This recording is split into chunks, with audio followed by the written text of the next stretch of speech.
നീ ഇവർക്ക് കൊടുക്കുമ്പോ ഞാനും കൊടുക്കേണ്ടി വരണോ?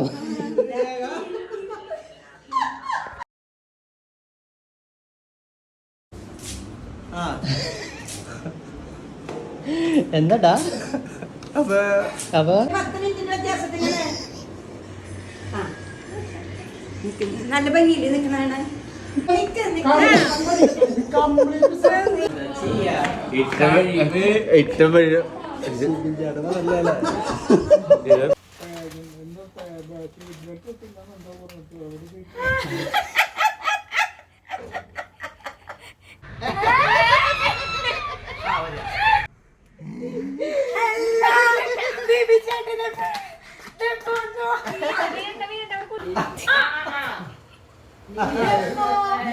ഇങ്ങനെ ഒരു സർപ്രൈസ് തരുമോ?